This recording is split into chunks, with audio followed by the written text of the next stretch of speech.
to abu na farko kamar yadda nake cewa babin hakuri shine karka je inda za a tunzura ka, kuma karka yi burin ku haɗu da abokin gaban ka wanda ka san zaka tunzura. Wani lokaci kamar yadda na faɗa a can baya mukan yi, Allah ya haɗa ni da shi din, wallahi in Allah ya haɗa sai ya ga abin da za yi. Ka roki Allah kar abin ya faru, saboda kawai sai ga wani abu ya faru din an haɗu din kuma abin ya juyo mutum. To mutum ya roki Allah, shi yasa aka ce was'alullah al'afiya. Al'afiya lafiyar jiki bangare ne daga cikin afiya a larabci, amma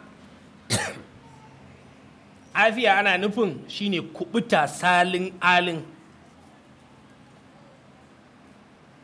ka kubuta salin alin. Ɗaya daga cikin magabata imam al-Qurtubi a cikin tafsirinsa wajen ana muƙarana misali, imam al-Qurtubi inda ban manta ba, yana maganar kaza misali in ka ce in mutum musulmi ne ka ce mar ba musulmi ba, ka fitar da shi daga cikin musulunci, ka naɗa mar kafirci, to ɗaya daga cikin ku ya saya. Wannan haka manzo Allah sallallahu alaihi wasallam ya faɗa, idan mutum ya ce wa dan uwansa ya kafir faqad ba bi ahaduhuma, ɗaya daga ciki ya zama kafirin, ɗaya daga ciki kafiri ne. In ya je kan wancan ya zama to ba kafirin bane, to zai dawo kan wanda ya faɗa.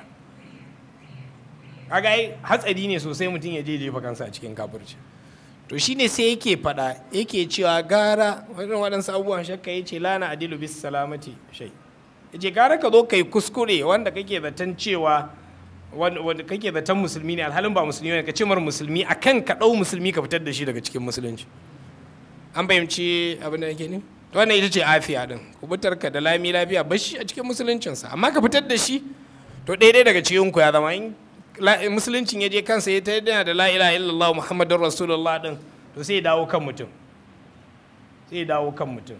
To wannan ita ce salama, shine mutum ya zama to ya rike bakinsa. Salama kuma ita ce afiya.